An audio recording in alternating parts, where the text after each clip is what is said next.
It's my privilege now to introduce Martin Price, Executive Chairman of our gold sponsor, HealthTrack RX, the nation's leading PCR-based infectious disease laboratory, providing industry-leading turnaround time on lab tests to over 10,000 clinicians nationwide. I'll turn it over to you, Martin, to introduce our first panel. Thank you, Leah. It's great to be a partner with Leapfrog. I'm honored to introduce the first keynote panel titled An Equity Agenda for Healthcare Quality. This topic really resonates with me and HealthTrack RX because of where we fit in the healthcare ecosystem.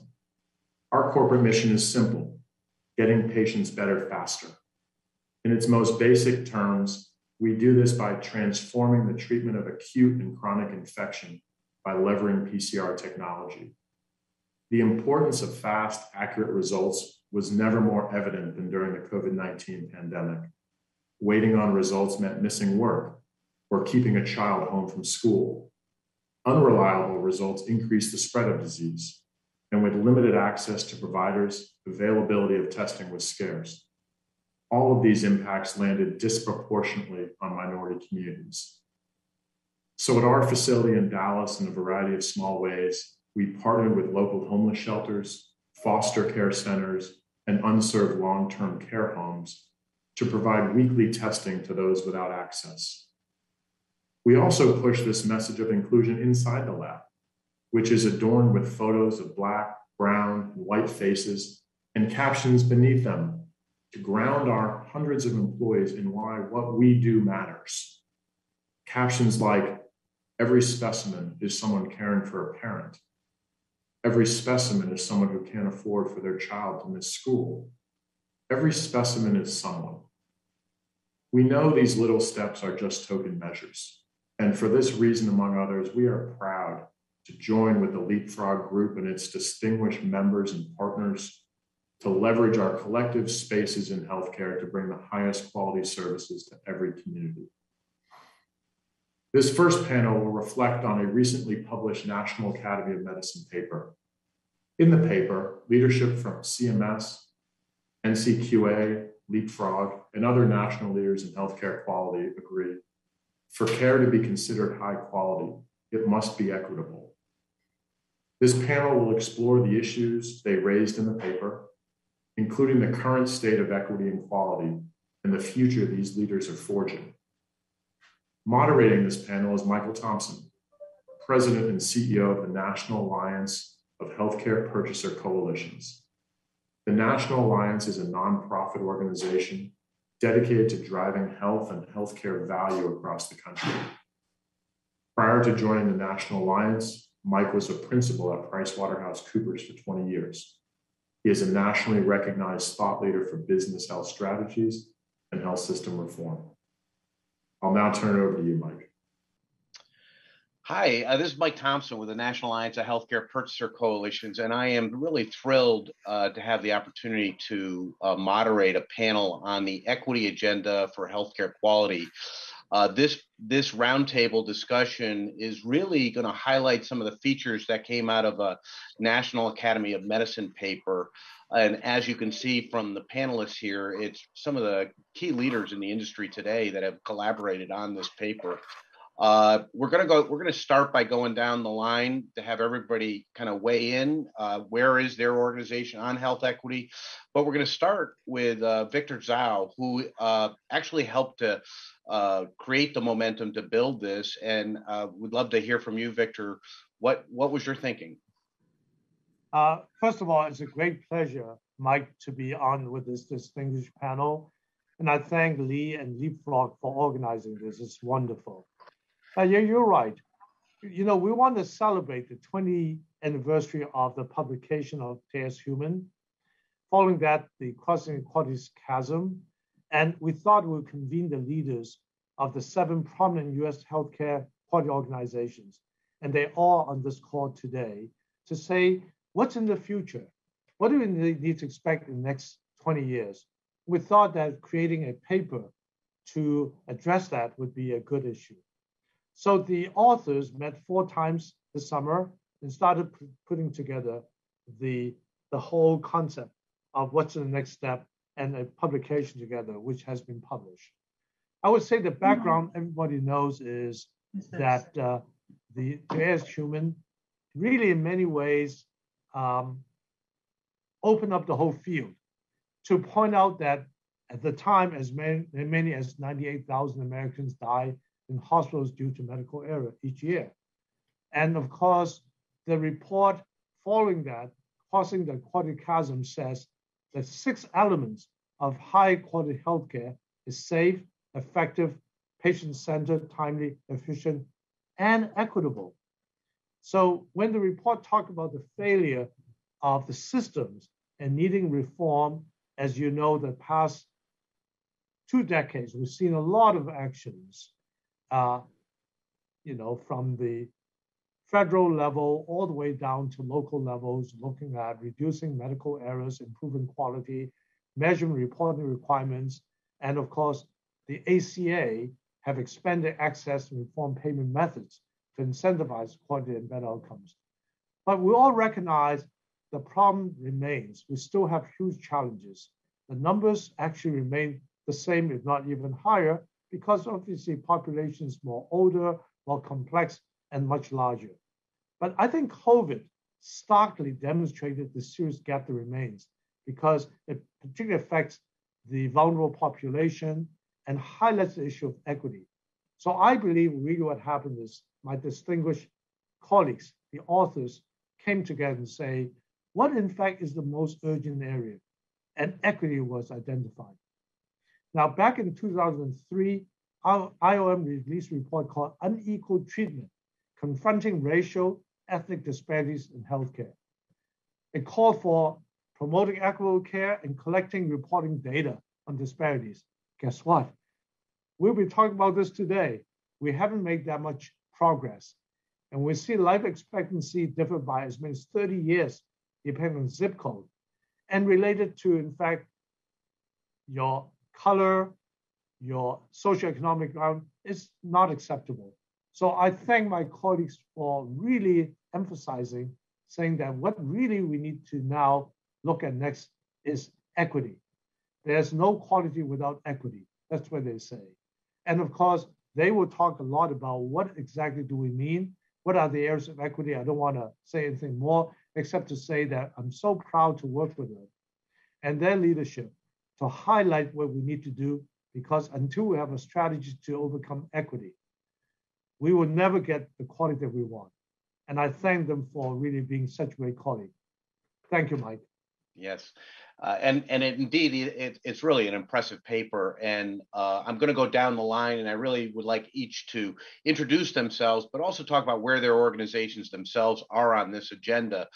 But in addition, Peggy O'Kane from Ncqa. Peggy, if you could help set the stage on what the current state is, what are some of the high-level findings on the current state of equity that were highlighted in this paper? And I know you were a key participant in helping to shape. Peggy?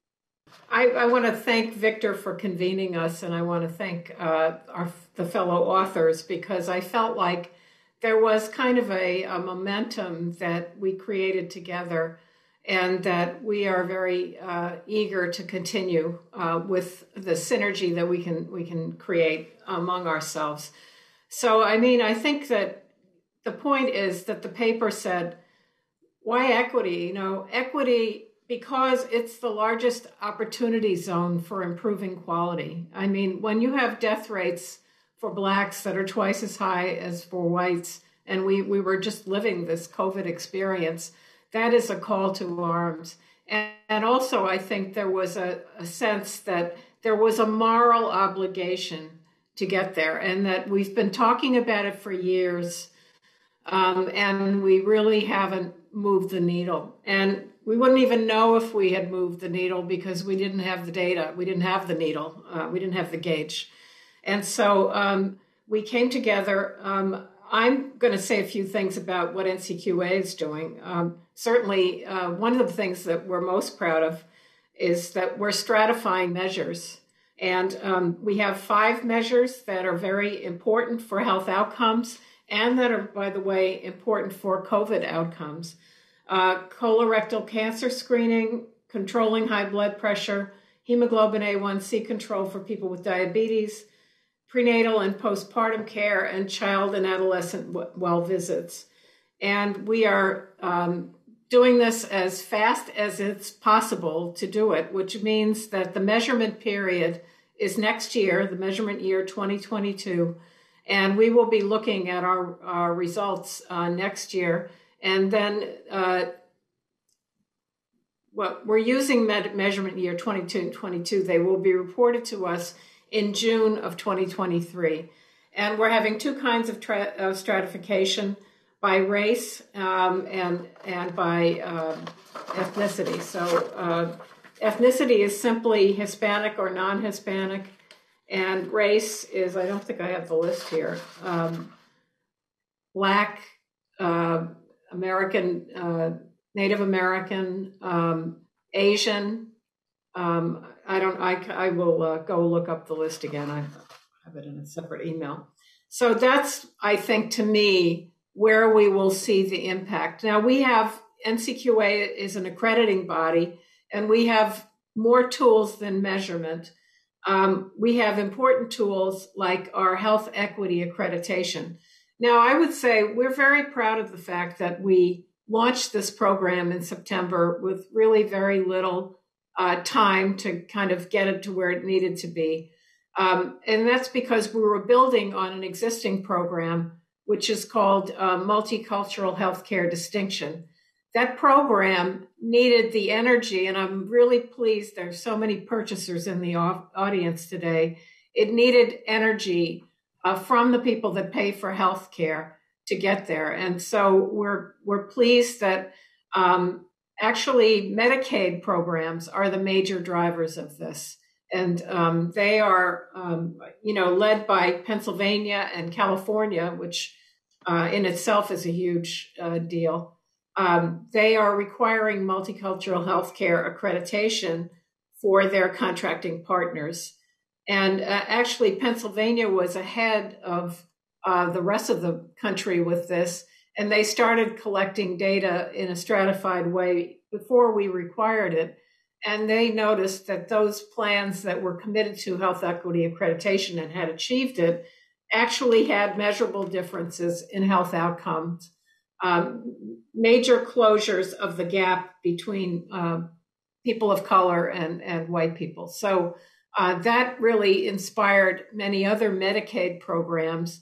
And we really are waiting for the private purchasers in this country to kind of grab this ball and run with it. So I'm looking at you, Mike.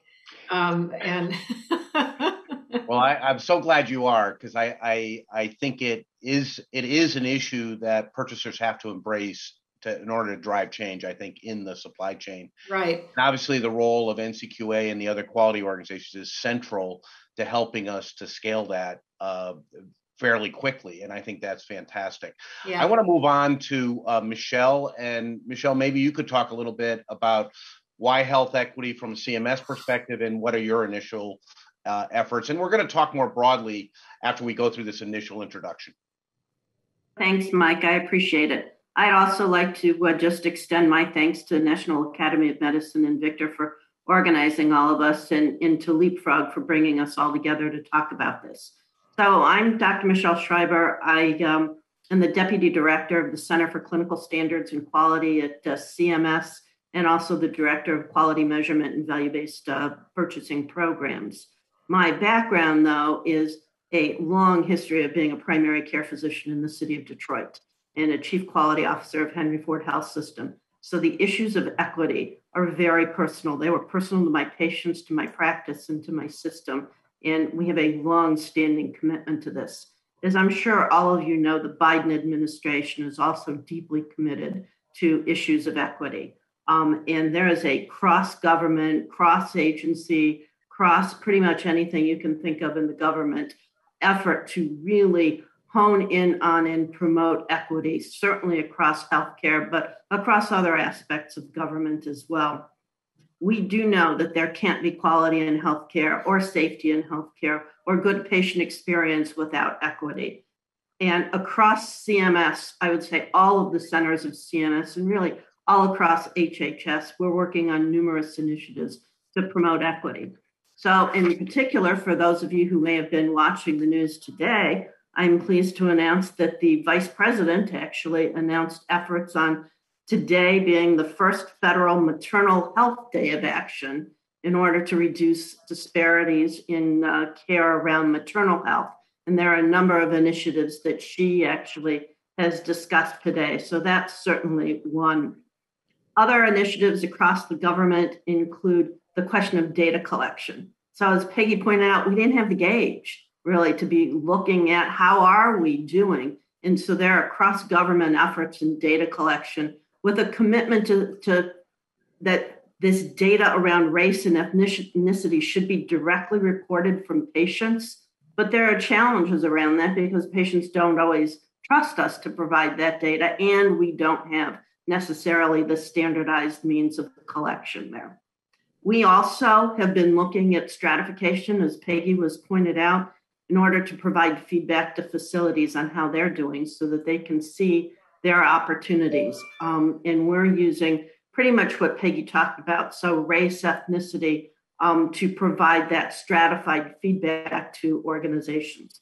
Some of you may have seen this year that the MUC list, the measures under consideration, were just recently released a couple of days ago. And in there, we're bringing forward measures around equity, a structural measure, as well as screening for social determinants of health. So again, across CMS, across the government, we're taking sort of an approach of everybody working together. And this has to be a public and a private partnership of all of us on this call, all of you that are in the audience, because it will take all of us working together to confront the systemic issues of bias and racism and really to promote equitable care for all. So thanks for having us on this panel today. Thank you, Michelle. I want to turn now to Leah Binder with the Leapfrog Group. And Leah, Leapfrog has clearly taken a leadership role here as well. Yes, thanks, Mike. Yeah, we, as I said in my earlier remarks today, we have put on the Leapfrog survey questions about whether hospitals and health systems and ASCs are stratifying their data by race, ethnicity, language, and other factors such as LGBTQ status. And that's very important to us. But the reason we started doing that is because employers came to us. I mean, that's what drives Leapfrog. We were founded by employers. So our goal is to ultimately have information that employers can use to consider the safety of health systems by their level of health equity, as well as their level of safety and quality. So all of those factors are just really important. But the other side of that is, in addition to informing people about how health systems are doing, is giving health systems encouragement and incentive to improve. I think when you don't know how you're doing, it's hard to know if you've improved. So we have to get better at measuring this, at looking candidly at how health systems are doing in terms of, is bias interfering with the delivery of excellent care or not? And if it is, how is it interfering and what can we do to improve that? We have to be very, I think, crystal clear and candid. And that's what was so, I think, gratifying for me to work with all of the colleagues on this call. And there were some other authors as well, I should say. But to work together to come up with a consensus, I don't think any of us minced words. And I was really impressed with that. I was grateful to Peggy O'Kane in particular, because I think Ncqa really took the lead on a lot of the research. And they didn't mince words. I mean, Peggy's not known for that anyway, Peggy. But and I think that's really important. I mean, I think too often we use a lot of gobbledygook to describe what we're talking about. We're talking about bias. We're talking about something that's really hurting people, and that we can improve. And so I appreciate also the National Academy of Medicine for your leadership, really just putting your platform to this issue and staking a claim on the fact that this matters as a priority. So anyway, so I'm very grateful to everyone for being part of this. But as I said, employers are deeply, deeply committed to this, and we're going to help them get there. That's great. And Shantanu, I'd love to move to you and let you offer your perspective and what's happening on your front as well. Sure, thanks, Mike. And I also want to start really thanking the National Academy and Victor for kicking this work off. Leah, as always, thank you for the opportunity to speak here and present to your audience. So, I think, as the other speakers have already said, equity is an incredible moral imperative that we just have to engage in and work towards solving together as a broad healthcare enterprise. Anthem is definitely focused on it. We have been, I think, for quite some time. I think of being in the position of an insurance company, of a payer. There's sort of four broad dimensions that I think about that we can definitely effectuate. So first, we can and should be driving equity in access to healthcare services. And I think, this we know in our own data, 40% of our members don't have access to regular primary care or don't report having that kind of access. And so maybe, I think it's worth mentioning that equity is absolutely a race and ethnicity issue. It's also an urban-rural issue. There's a variety of lenses that we can apply to really ensure that we are being as equitable as possible. Primary care, I think in particular, highlights the urban-rural divide. And so there's lots of work that we can do to take advantage of virtual care, delivery models, telehealth platforms, et cetera. Second big dimension, of course, as others have talked about, is quality, looking at our outcomes. We have a variety of quality measures internally. And absolutely, we need to segment those by different demographic groups so we understand what the differences are. We have done that literally across all of our quality measures, and there's some real opportunity for improvement. It is not the case, and actually there was a great JAM article that came out maybe a month or two ago that actually showed that it is possible to get to a 5-star rating as a plan and still have massive disparities in terms of outcomes. So just getting to what sounds like excellence is not sufficient. You really have to focus on addressing equity as a sort of primary outcome. Third dimension I think about is addressing health-related social needs. Others have talked about social determinants. We know that these contributes to differential outcomes in health, and they contribute to different utilization of healthcare.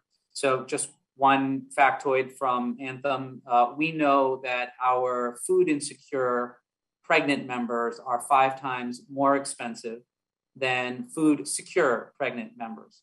And that is owing largely to increased healthcare utilization. And so by addressing the root issue, the actual health-related social need, we address equity and we align with, I think, really common business imperatives. And finally, I think the final dimension I think about is the broader community in which we all live, sort of the structural features that contribute to inequity beyond what we can measure at the individual level. And so there, again, I think we have an important role to play. We can address food insecurity for a whole community or population, even beyond our membership. And that's something that we do regularly through our foundation, for example. So I'll just say there's a couple of levers. In addition to very specific solutions along each of these dimensions, there are some cross-cutting themes. First, Peggy mentioned accreditation programs. I think they're critically important. We have committed to seeking health equity accreditation because that's a great outcome that will bring together a lot of changes, including on data and other factors, in order to seek and achieve that accreditation. So that's something that we are committed to. Second, our value-based contracts, I think we have a real opportunity to more deeply and explicitly embed equity into those programs, in addition to our existing high-performing provider program. So again, there's some leverage points that we have that I think cut across the 4 dimensions, but I do think we have to get very granular in order to really address all the needs that we have to in order to be better at equity. Thank you, Shantanu. And finally, Tejal, I wanted to give you a chance to introduce yourself and what you're doing at Press Ganey. Thank you. And I'll also thank Victor and the National Academy of Medicine for bringing us all together to think collectively about how we're going to advance this area that has really not had the attention that it's needed over the last 20 years. And thank you to Leah for inviting me to join the panel. So my background, I'm the Chief Safety and Transformation Officer at Press Ganey, but like Michelle, practiced primary care for many years in an urban setting, and so saw firsthand these issues of inequities in the care that was being delivered to the patients that I took care of. In addition, I come at this from the safety lens. I've spent most of my career working in patient safety as a chief quality and safety officer and also as CEO of the National Patient Safety Foundation. And Victor started by talking about the 20th anniversary of To Err is Human. And as we really try to advance our goals around safety and achieving zero harm, it has been abundantly clear that we will never get to zero harm if we don't address inequities, because inequities cause all kinds of harm. So I think it's really important for us to think about a very integrated approach across all of the quality domains around advancing equity, but particularly I've been interested in that linkage between safety and equity. At Press Ganey, we are very committed to using data and analytics to drive improvement, and we are really trying to focus nationally on equity through the launch last summer of our equity partnership, which has over 200 health systems now in it. So it's a very large collaborative. And in the equity partnership, we're focusing on a couple of different areas. This area of data quality and data segmentation, again, as Victor has said, has been talked about for many years, and we haven't made much progress. So this is the area we're really trying to focus in on. We are providing feedback to organizations, so 200 health systems, about the quality of the race and ethnicity data that they are currently capturing and opportunities for improvement. And we're making it very easy for them to be able to segment both their patient experience data and their workforce engagement data by race, ethnicity, and gender. So really trying to normalize this kind of segmentation and make it just routine that anytime you're looking at patient experience data or anytime you're looking at workforce engagement data, you take this segmented approach. And in parallel, working on improving the quality of that data. The other thing that we're doing is really looking at how we ask questions about bias and discrimination and really augmenting the methods that we have currently, both for patients and for the workforce, and both using quantitative methods as well as qualitative methods, including natural language processing and other strategies. And then last but not least, we are creating a collaborative. So we are really trying to share best practices from these 200 health systems across this entire group to try to accelerate, because there are some organizations that have really been working on this for 20 years and are quite advanced in the things that they're doing. And then there's other organizations that are just getting started. So we're trying to make sure that those best practices are being collectively shared. And so the equity partnership is the main focus of what Press Ganey is doing. And we are also trying to broaden that out to the payer community as well as health systems. So, we're hoping with our efforts and also kind of the shared collective efforts of all of those on the call, as well as others, that we are going to start really seeing acceleration in this goal of reducing inequities.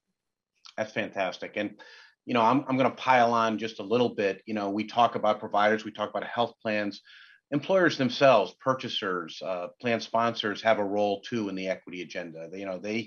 They have an orientation towards promoting the health and well-being of their workforces, and there's variation there too, right? And in all this, it is about variation. If you're going to have a quality system, you're focused on variation and you take intentional actions to reduce that variation. And I think that's the broader equity agenda. Victor, you started by talking about the 20th anniversary of the quality chasm report. And it strikes me that in spite of the fact that equity was in that report, we have an equity chasm today. That the amount of issues that need to be addressed are big, important, significant, and this paper outlines 6 of them. And so what I'd like to do is kind of go down that list a little bit, and I'm going to start with one of the panelists, but others can weigh in as appropriate in each of those ones. And so the first one is the issue of patient trust and involvement. It's obviously become a serious issue during COVID. And I'd love to start with you, Michelle, to talk about what are the issues of patient trust and involvement, and what are the actions we can take to mitigate those issues. Thank you. I think that we've had, unfortunately, many years of reason for patients to distrust this, going back to research that occurred many years ago. And there is a concern amongst patients of, if we start collecting this data, how is that going to be used? Is that going to be used against them, for example? And so I think that as we ensure that we are collecting this data in a standardized manner, because we have to do that in order to be able to have the gauge and the dashboards, we also have to outreach to patients to try and educate and explain what are the benefits, why do we need this, and establish this trust with patients that it's important to be able to report this, and that we are going to use this to drive improvements. And I think once patients see that and feel that and believe that, it will really help us establish trust. I think as we also expand access to care, as we do other things to establish patient trust, as we outreach to them in ways, and as we always make sure that we are listening to their voice, that their voice is always at the table, that also can help us establish trust. But I think it's extremely important, because we have a long history of, patients feel this way for patients, other persons feel this way for a reason. So thanks. Peggy, you want to build on that? There's a role for everybody working in healthcare on this. And I think there are things that individuals can do, that institutions can do. I mean, some of the trust is based on race and perceptions that people are viewed as less than. And some of them are viewed as just generally that healthcare can be dangerous. And, this is the whole Leapfrog agenda, right? And the whole quality agenda, really, and safety. But I think that, we just actually have a podcast with an interview with Dr. Cooper, Lisa Cooper from Hopkins, who has done a lot of work on communication between doctors and patients and trust between doctors and patients. And one of the elements is that if all the doctors are white and the patients are not white, that's a barrier in its own right. And it's reflecting a larger reality that people are living in. And so I do think there's a role for medical schools, nursing schools, everybody that's providing the healthcare workforce to really look at what they're doing and really try to do better with that. And then I think there are obviously interventions to help people make eye contact, to communicate more effectively. But I think some of these structural things that exist really need to be addressed, and they're at all levels. And I think that the NAM actually has identified many of these levels where change is necessary. Thank you. Thanks, Peggy. Tejal? Thanks. I was actually going to build on what Peggy said. I do think that we really need to think about the diversity, equity, and inclusion for our workforce as in parallel to how we're thinking about it for our patients, and really understand where they might not be feeling included, because if we are expecting them to provide high quality, equitable care to our patients, they also have to feel like they're working in that kind of environment. So I think that is a really important point. The other thing that I'd mention to Michelle's point about the patient voice is we really need to make sure we're engaging patients in all that we do and communities in all that we do, and do that in a really reliable way. And then the last thing I wanted to say is Harriet Washington, who wrote Medical Apartheid, had this great quote that I really resonated with, which is, it's not about patients' distrust in the system, it's about creating a system that is trustworthy. And I think that's really where we have to focus, because we need to really merit that trust from the patients. And I'm going to go to Shantanu in just a second, but one of the things that some of the pushback that I have seen when we've talked about this is people say, we treat everybody the same. Is that enough to build trust? I don't know. Shantanu? Yeah, Mike, that's a great question. I will say, and I wanted to just build on something that Peggy had said as well, but I think we demonstrably don't treat everybody the same. There's, this is not guesswork. It's in the literature. It's clearly evidence-based. There are clearly differences between populations, even when they're treated sort of within the four walls of healthcare. I mean, let's forget community level differences or anything else. We have a lot to get in order just within healthcare itself. I mean, things that should be well under our control. So I think it's sort of rose-tinted to suggest that we could treat everybody the same without being very thoughtful and purposeful about it, because we just don't have a track record of that. Something that Peggy said I think is incredibly important. We need data collection certainly on our patients and members, but also on our providers. So yes, it is a workforce issue in that we need to have the right, we need to have a really diverse group of people going into these professions and careers, but also we should be able to collect that data now and show it to our members and patients so that if they wanted to elect to go to a provider of a certain background, that they could do that. If that made them more comfortable, if that engendered more trust, that is something that they should be able to choose. And right now, we just don't provide enough information to them to be able to do that. So wanted to add that on. There's multiple facets of the data issue here. Leah? I just want to add on to what everyone has said, but there was a phrase I think Peggy used of look the patient in the eye. What I had found from work with the American Board of Internal Medicine Foundation has actually done some really interesting and groundbreaking work around this issue around trustworthiness and trust in healthcare. And one of the breakthroughs for me in one of those meetings was that for people who are traditionally not treated with equity in the healthcare system or anywhere else, the simple slights are as painful as an insult, and which is also something I learned from Angela Hopkins, who does logistics for this meeting, as I described in a blog that I wrote for ABIM. But that is where the healthcare system can simply take some steps that, frankly, we're not all that great at, which is look people in the eye, don't let them sit in the waiting room or sit on hold for 20 minutes, or the slights that we kind of get used to as patients in the healthcare system are much more painful when you're accustomed to being treated with inequity. So I think in that area as well, every effort we make to improve just the patient experience can have an impact. And Victor, I'll let you kind of wrap us up and then we'll move on to the next pillar. Go ahead. Well, I think my colleagues are all spot on in the issue of trust. It's what we do, what we deliver, and what we say.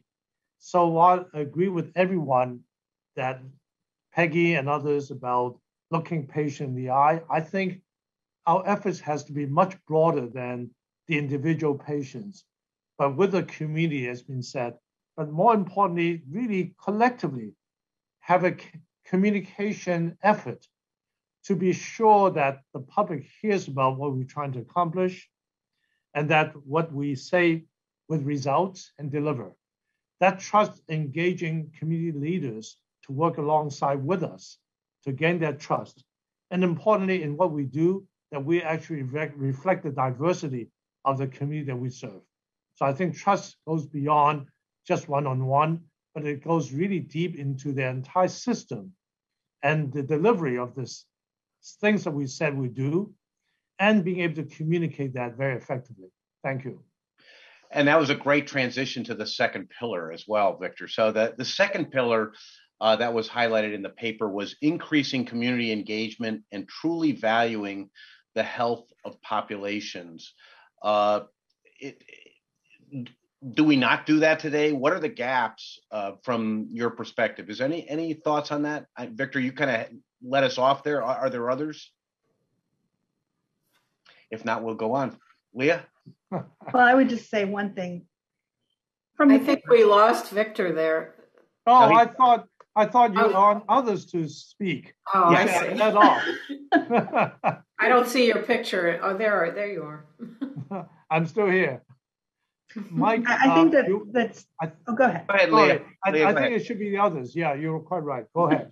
Go ahead. Well, I think from the paper and from the experience of learning from all of you as we develop this and learning from the community is that the idea that a health system needs to reach out from its four walls and needs to have a role in the community and actually doing something to contribute to the community. I'm thinking, I believe it was Mass General has just one example. Mass General has a community mentorship program where residents and interns go out and mentor youth in the communities they serve. Simple thing, but a very profound one because it starts to understand the responsibilities of a health system as broader than what happens to the people who walk in their doors. It's also about their community and how they serve them and how they're part of that community. Yeah. I think the other big issue for this, and many health systems have taken a strong stance on this, which is good, is that the C-suite reflects the communities that's being served. That's a hard one. That's not. That's also rare, and we've actually gotten there. But I know that there's efforts in that direction as well, which are very important. So it's really a leadership activity. Michelle, and then I'll go to Victor. Well, thank you. I also wanted to point out, of course, that as we change our payment systems towards value-based payment, that's really where we have, I think, a great opportunity to ensure that we're including the community here. So, for example, transportation services, food services, partnering with the local community like gleaners or local food banks, partnering with other organizations to provide transportation. As we move towards value-based care, we have those opportunities. And I think that that's really going to lead the way to ensure that we are always including the communities, because really they're a fundamental part of the answer here. I don't think that we can solve issues of equity without including the communities and looking at communities both individually and certainly part of the healthcare system writ large. As Leah said, it really is important for healthcare facilities to go beyond their four walls and really engage others. Victor? Yeah, Michelle just said exactly what I was going to say. By the way, that moment of silence, I thought you said you let off, you want others to speak. Certainly want to take the opportunity to reflect on what Michelle just said. I think, number one, we have to see ourselves not as healthcare deliverers, but as people who care about the community and the health and the welfare of the entire community, which goes well beyond health, as Michelle said, that we need to be engaged with community in all the social aspects. When people talk about social determinants, people tend to talk about how does that impact health. In my opinion, at the end of the day, it's all social economic issues that's impacting everything. So I think when you think of facilities, anchor institutions, systems that are sitting right in the community, I think that there's a much greater societal obligation for us to be there to help address many of the issues beyond health. And that, I believe, is how we're going to engender trust and connection with community. Thank you. And Victor, I'll just build. I mean, we talk about health systems, there's health plans, there's employers. All of them potentially are anchor institutions or at least participants in those broader issues. And frankly, they have a vested interest if they're looking at the social needs and risks of their populations. So let me go on to the next pillar, which was rewarding organizations for equity. So if we had better, more aligned rewards, we would get what we paid for, but heretofore we haven't done that. And I think, Shantanu, I was going to ask you to kind of lead off that discussion, and then we'll see if others want to weigh in. Yeah, I think embedding equity, as others have already said, in payment structures and incentive structures is really important. Look, there's multiple reasons for why putting equity at the center of everything we do is critical. It is, and I don't want to lose sight, even though I'm going to talk about some of the business imperatives, let's not lose sight of the fact that this is clearly a moral imperative. We have fallen short of our requirements. We have fallen short of what patients and members need us to do. And for that reason, and frankly, that's a sufficient enough reason, we need to address equity. And what I think it really affords, even an organization like mine, is yes, equity or equity issues certainly occur at the population level. We need population level solutions, as people were just describing. But also what it, I think, really opens up is the possibility of understanding our members to a much more precise and specific degree than we do today, which makes us, frankly, a better plan for them. So that's sort of, I think, an entry point into some of the business reasons to focus on equity. You asked the question around incentives. So let's be clear. The more equity is embedded in quality measures, particularly like the MA STARS program, the more clearly it is business aligned. So I'm looking at folks like Michelle to continue doing that and creating requirements that that the industry, my industry, has to respond to, because we very much do respond to those requirements. When you look at our data, you can actually see that if we were to simply address the disparities in our quality outcomes, we would actually do better in the STARS program, and therefore get sort of the quality bonus payments that are kind of being offered, that are on the table. So that's a clear area of business overlap. I think second, I referenced the impact that social needs have on healthcare behavior and utilization. So by addressing social needs, by risk assessing our members and getting those needs met, coordinating social care, we can effectuate healthcare behaviors like ED utilization, hospital admission and readmission, clearly very expensive kind of aspects of healthcare. And so again, that's in the data, it's very clear, and that's business alignment. And third, in addition to that sort of very specific knowledge of our members, I think members really appreciate it. It's actually a cause for choosing our plan versus another if they feel like they are seen as an individual, their needs are met in a holistic manner. It keeps them here. And, there's one very specific thing. Again, we offer a lot of supplemental benefits across Medicare and Medicaid. Those address social needs. And we've heard clearly from our members that is a reason for choosing and staying with us. So again, I don't want the business reasons to drown out, frankly, the moral, ethical reasons, but there clearly are business reasons as well. I'm going to take a veer to the right a little bit, and Peggy, address you on the, Ncqa has had a cultural disparities program for years, hasn't been adopted by a lot of folks, right? Health equity, new accreditation hasn't been adopted by a lot of folks yet. If people don't care, it doesn't happen. So you've got to care, and you've got to reward those entities that step forward. Can you build on that? Yeah, actually, we've had a lot of pickup with our new health equity accreditation program. So we don't publish the applicants online, so I don't know that we've been bragging about it much, but it really has been driven heavily by Medicaid because I think that, and I have to really hand it to Medicaid directors. They were on this topic before George Floyd. They were understanding that these outcomes were really poor, and that it was both an ethical and a financial issue, by the way, because we all know that very bad care leads to, lots of complications and so forth. So, but your point, I always say this to people because Ncqa, we're only as powerful as the powerful people that see the logic of what we're trying to do and who go out and mandate it for whoever. The health plan accreditation, it was the employers really that put us on the map. And it was the employers that really helped us get HEDIS to a place where they could actually count on it and they could believe the numbers and so forth. So yes, your point is really well taken. It's only when the people that really are in a position to drive markets, we're kind of an enabler of that, I think.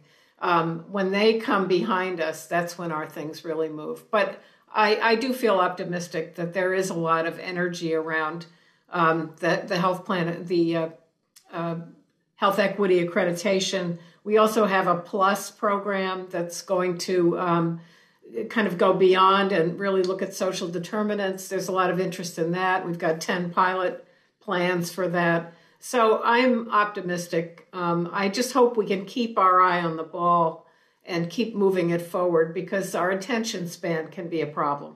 Yes. Tejal?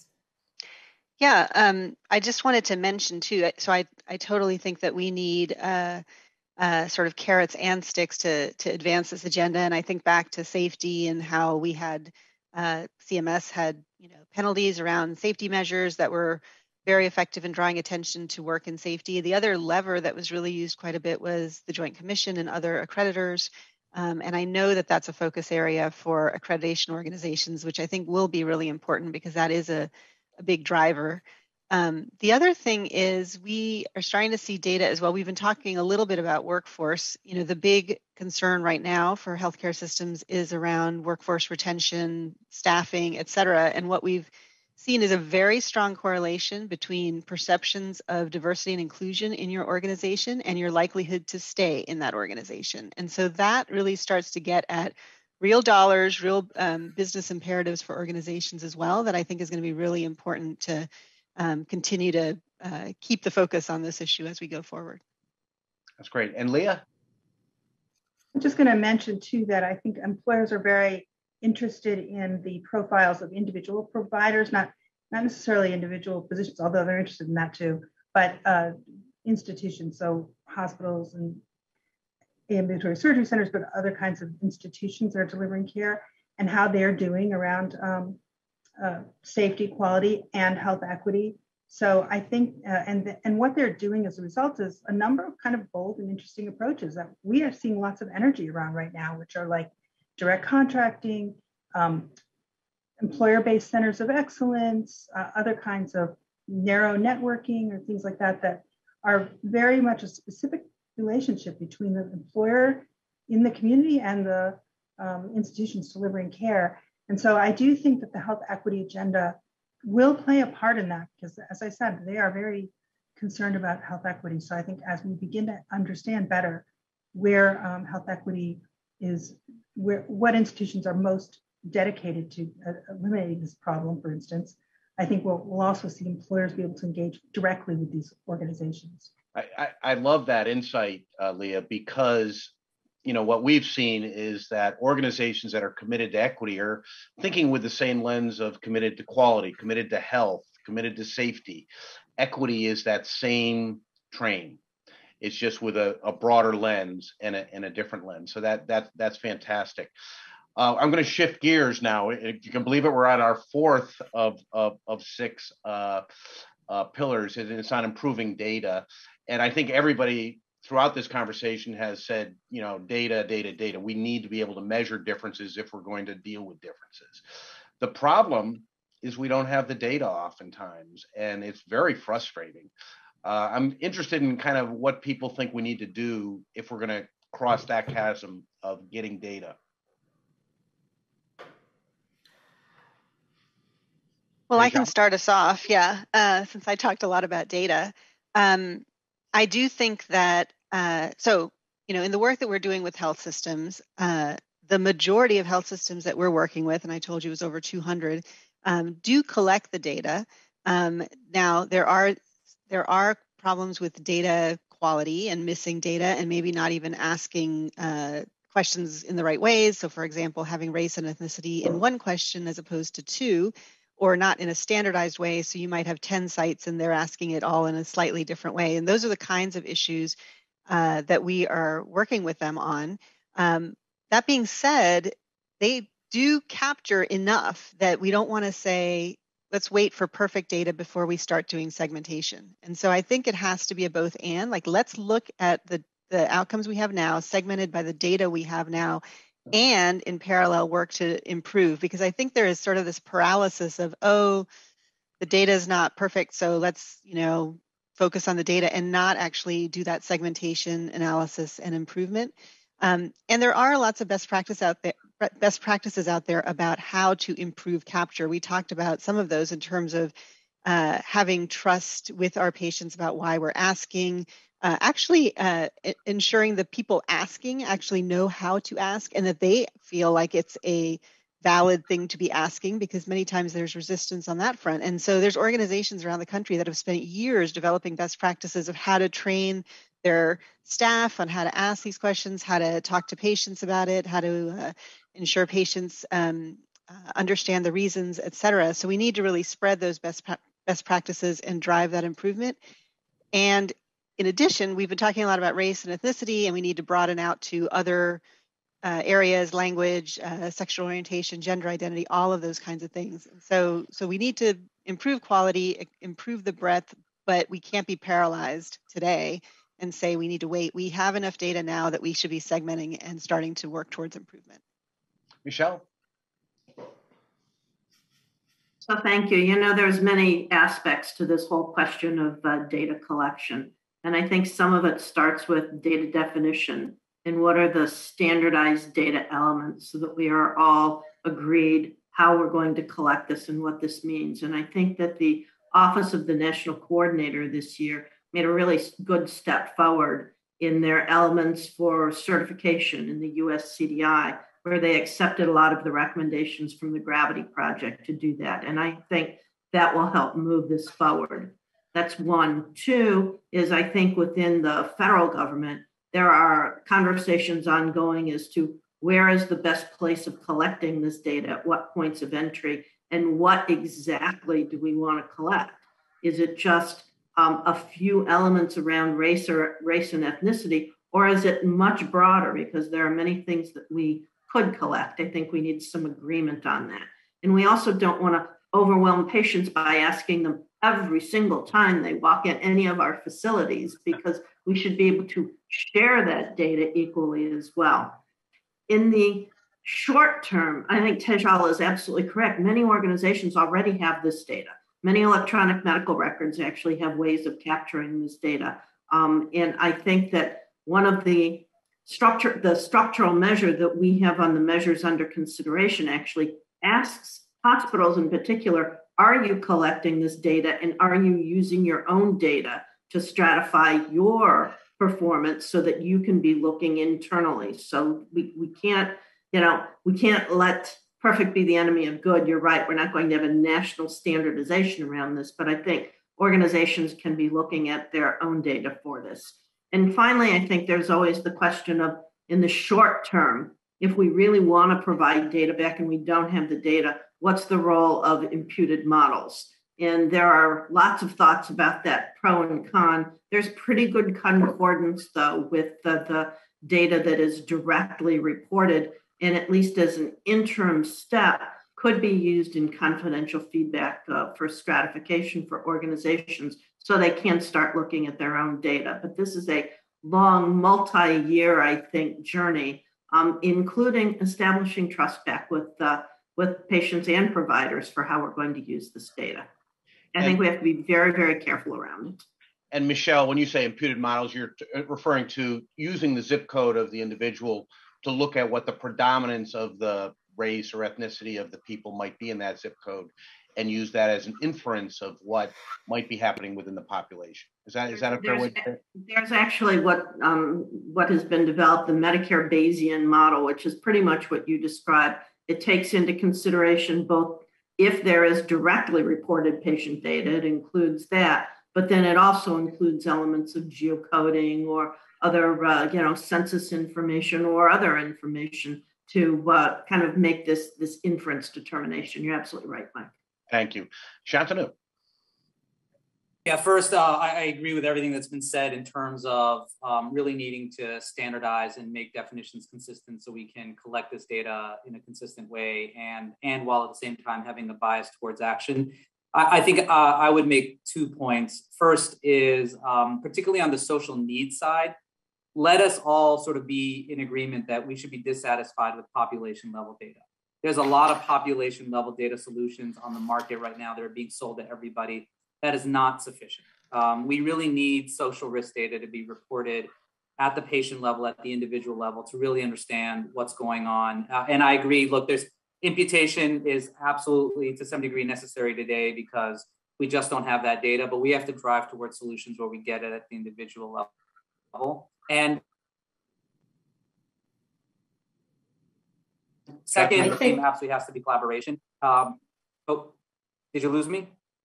You went off for a second. Go ahead and finish, Shantanu. Oh, sorry.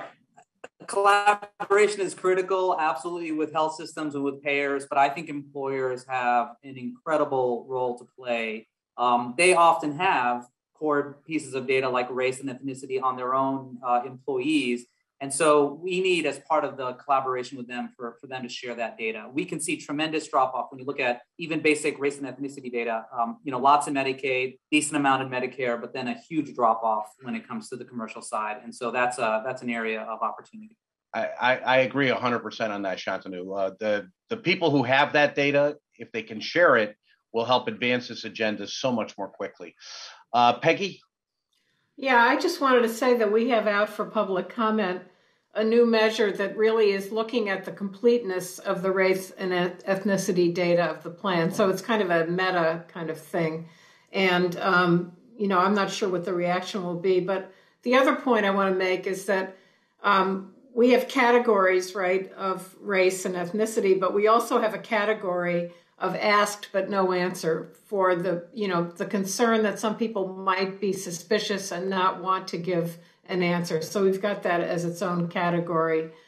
We don't believe that's a huge group, but we do think it's been an active concern for many plans. So I'm going to pivot again, and I'm going to try to get through these next two. I'm going to pivot right now, if it's okay, because I want to be respectful of getting questions from the audience. This has been a great panel, by the way. Measurement, new measurement strategies. Everybody's talked about measurement so far, so I don't want to beat that to death. But I do want to ask the question about, if you multiply the number of different differences that we want to look at, race, ethnicity, sexual orientation, yada, yada, yada, times every other thing we measure, where does that end? And at the same time, there's a lot of pressure to have less measures. So how do we navigate that? What are people's thinking on that? And Tejal, maybe I'll start with you. I think you were teed up for this one, maybe. I was, but I think Michelle was going to jump in, and I think Michelle's go ahead, probably Michelle. the best person to start us off, at least, with this. Hey, welcome to the world of measurement, Mike. I think all of us are facing this issue, and you're right. I think that we are going to have to pick and be strategic about what elements we look at in a standardized way, and which measures that we look at and we start with, and what are the most important ones and the most influential ones. So again, coming forward this year on measures under consideration, there are several. There will be more. There is more stratification, but we're going to have to be selective about it so that we don't overwhelm people. I do, however, think that many facilities, many payer plans have data internally that they can be using to look at their own performance, and I would encourage all of them to be doing that as well as standardized measures across the country. I think there are lots of opportunities for local communities, local providers, local payers, as well as national ones to be using the data that they have right now. Peggy? Yeah, I get very impatient with this idea that we should just focus on 3 measures or whatever it is. We're spending close to 20% of the GDP on healthcare, and we really need to see results. I do agree, though, part of the motivation for that is the awkward way in which we're currently collecting the data. And that is kind of a larger agenda around digital health delivery, management, and communication, and measurement. Measurement being, to me, like the tail of the dog, but a very, very important thing is that we use all the money that we spent to get digital data into healthcare, get it organized properly so that practitioners have at their fingertips the information they need to do it right the first time. And then measurement would just be, we like to say, the exhaust of that. So thank you for letting me give my speech. Hey, John. Yeah, I would say that as well. My frustration has been that organizations pick 2 measures and segment those, and then they sort of check the box that, yep, okay, we're doing equity. And so I think what we really need to do is kind of break down that silo and say, no matter what you're working on, if you're working on improving safety, if you're working on improving experience, effectiveness, whatever it is, that equity lens needs to be brought in. And it's just got to be part of, if you're trying to look at your, heart failure management, you have to bring these lenses in. And if you're trying to look at access to the clinic, you have to bring the measures in. And so it needs to be normalized and standardized that everybody does equity. It's not, that Office of Diversity, Equity, and Inclusion that does equity. It's how we analyze variation is exactly equity lens. Leah?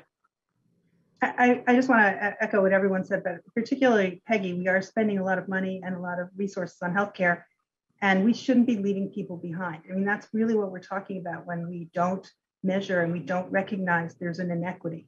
So it is complicated, but we also are in an era of big data, and we have access now to electronic medical records and new ways of doing things. It's time for us to think more broadly about how we collect this data and how we report it, so that we get what we need and people are not left behind, because we are talking about people's lives, not just points on a data map.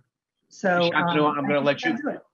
Oh, I'm sorry, Leah. Shantanu, I'm going to let you make a quick comment, then we're going to pivot to the last thing, and then we're going to open up for questions from the audience. Hopefully we'll have a time for a few questions. Shantanu? Yeah, thanks, Mike. In my opinion, you cannot talk about measures enough. So I appreciate having a couple of seconds. Look, I think we have let the narrative of measures being synonymous with burden go for too long. It is time to turn that narrative around. We expect too much of measures if we say we want to measure everything, we want to measure it completely, and we want only 5 measures. That is sort of ridiculous notionally. I spend a lot of my day on what could be characterized as the burden of measurement. And yet I am telling you, the answer is more measures. The answer is more digital measurement. The answer is more seamless measurement, because that is the only way we will get to the level of information we want about healthcare delivery. And please, measurement is the center of healthcare. It is not the burden of healthcare. Boy, I stepped on something there. That was great.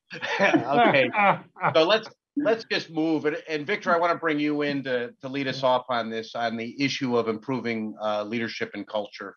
Obviously, there's an overarching need here. What's your take on that? Well, I think it's essential at the end of the day that culture, as you know, trumps everything else. And creating a culture of quality and equity is absolutely essential. And we need to do it, obviously, throughout from ground up as well as leadership down. As you said, leadership is critically important in any organization that talks about the need for quality. And we've seen that over the years, how important it is in the quality space. But now I think making sure that equity is central and equate to quality is absolutely important. So I believe that, if you look at over the years where we've created Chief Patient Quality Officer, I think that we need something alongside with this in terms of equity. So C-suite involvement, the importance of, again, we heard about the health plans and the organization we speak to today. And at the end of the day, creating that culture of diversity, as Tajal talked about, reflecting the staff and the workers feeling that, in fact, their value is critically important. So we need a strong foundation of leadership and culture, and equity, diversity, inclusion need to embed it in the organization's culture, in addition to patient care. It has to be part of the DNA of an organization. Thank you. And Tajal, I know you've got some data as it relates to this. Maybe we'll close with this and then we'll open up for questions more broadly. Well, I know we only have a few minutes left. Well, I mean, the main data that I have on this is that if you look at leadership across the nation, the diversity of leadership is not very strong, meaning it's predominantly white that are in leadership roles compared to, say, service roles, or even if you look at nursing or other groups. And when you look at their perceptions of diversity and inclusion in their organization, leadership score the highest. So they think generally, and this is from national data, they think that things are pretty good. And then if you look at those folks in service roles, there's lots of, there's worse scores in terms of those perceptions. So I think to Victor's point, first of all, we need to increase diversity of leadership, but ensure that leaders are really understanding what's happening at the front lines on this issue, because they may not be perceiving the importance of these issues compared to others in their organization and compared to their patients. Right. Well, that's fantastic. So just so everybody knows, we've gone through all 6 of those pillars. The paper is available. Obviously, it's a little richer when we have these conversations. We are starting to get some questions in. I've got the first question, and so I'm going to ask it. And I'm going to make it a little bit of a jump ball, let people kind of come in as appropriate. The first question is: training on empathy part of the solution? Some investment in workforce skills, behaviors that prompt respect and listening seems very needed. What's the role of empathy as it relates to equity?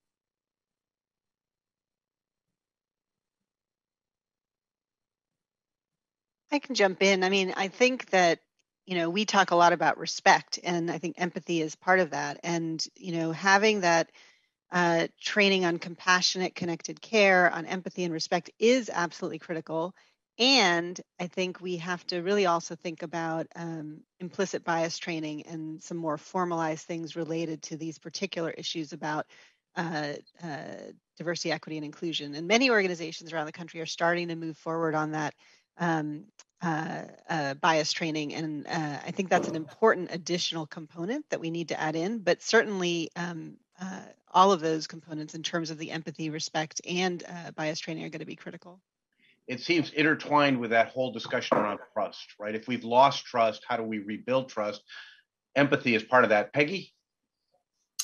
Yeah, I think I'm going to take a different angle on this, because I think when people are overworked and when there's a chaotic environment, there is not space for them to mobilize their empathy. Their underlying nature may be empathetic, but I think, like the National Patient Safety Foundation, Leapfrog, the organizations that are trying to get healthcare organizations to be better organized so that and not have people constantly scheduled every 5 minutes and so forth. I think that's an important part of this. So I feel like a lot of people go into healthcare because they want to help people, and that is somewhat crushed by the daily experience that a lot of healthcare workers have. So thanks for letting me make that speech too. No, that's good. Leah? It's a really great question, but I think that the key issue is patient experience and being much more grounded in patient experience in the operations of the health system. I mean, other industries, they live and die by their customer experience. They study it every minute. The CEO, any slight alteration, the CEO is right on top of it. We don't have that orientation. That's the best way for us to understand if people feel like they're getting what they need from the interactions with people in the system. It's very hard to know unless you actually ask people. So I do think that's an area where we need a lot more focus. Yep. Victor? Yeah, I think empathy in training is essential. In fact, I think we got it wrong in health profession, especially medical profession, where we begin with anatomy and biochemistry and physical diagnosis. I think the number one thing anybody who wants to enter health profession should be on the ground experience, knowing your community, understanding about empathy. If you don't have those essential values, I wonder why you would be, in fact, in this profession. But amplifying that is really critical. To me, it's foundation before you learn about biochemistry or anatomy. I've written a recent article in Lancet about the future academic medicine, or revisiting, which I feel that actually, in this case, say medical students ought to begin their medical school years, not in the preclinical, but in fact, going and work in the community, understand the issues, understanding empathy, before they started learning about the technical aspects of medicine. So I think this is a spot-on issue, and I think it should be for all health professions. So we've only got a couple minutes left, probably not time for another question, but I would love to get one last comment, a brief comment from each of you, and I'm going to go in the reverse order that we started with. And Tejal, maybe you could start us off with one thing that you'd like to make sure people kind of take away. Well, I think what I would like to say is that we can improve. And, we have examples of organizations that have looked at patient experience data, for example, that Leah mentioned we should be looking at, and have seen gaps. We've, on maternal health day, as Michelle mentioned, we've seen gaps between patient experience of Black women who deliver and white women who deliver. And we've seen organizations who've really looked at that and had multifactorial interventions and completely closed that gap. And oh, by the way, patient experience improved for everybody in the process. And so I think we need to come away with, we actually can improve if we, really put our minds to this. And that's what we need to work towards. And I love that concept. When you focused on the marginalized, you improve it for everybody. That is so true. Shantanu? I completely agree with that. I guess I'd add, we have to be really thoughtful and purposeful about equity. It doesn't just happen. New technologies don't solve equity. New care models don't solve equity. They have to be made to solve equity. And I think the promise of equity is, yes, we'll get better at outcomes for specific populations, but at the end of the day, we are all benefited by it. I mean, it will individually make healthcare more responsive to each of us, which is, I think, the stake that we all have in equity. That's great. Leah? I just want to emphasize a point which we emphasize at Leapfrog all the time, so you'll have heard it from me many times. But what was gratifying is that I think it was a clear message in the paper too, from all of us, from a variety of stakeholders in this very important issue, and that is transparency. We have got to be transparent about this. We cannot hide this and say, oh, well, we're not ready to get that data out there yet because we're embarrassed by it. We have to actually be transparent and candid with each other, and that is when change will happen. We can't compromise on transparency. Great. Michelle? You know, I agree obviously with what everybody has said. I'd like to go back to something that many people have raised up. This really is a moral imperative. This is difficult. It hasn't been done, I think, for a long time, in part because it's difficult, but really because we need, as a collective group, to provide the leadership and inspiration to do this and to hold people accountable. And I think the time is right to do exactly that. We can improve. We can improve collectively and with the leadership and the will to do it. And I am really looking forward to making substantive improvements along this way. Peggy? I think I'm echoing what a lot of people have said, is that we really need to commit to this. We need to stay with it. We need to have the grit to not be daunted when it's hard, because it's really complicated. And I really believe that, and we need to share when we have breakthroughs, we need to share them with each other so that people can learn from each other. Thank you.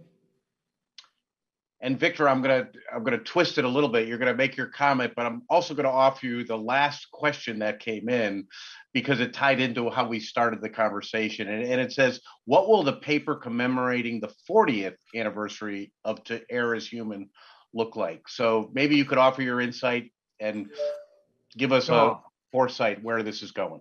Well, let me talk about equity first. As I think about the 6 aims of high quality healthcare articulated in the Crossing the Quality Chasm, I actually believe that equity really represents all those aspects: safe, effective, patient-centered, timely, and efficient, because equity is allowing everyone to have potential to get the best quality care.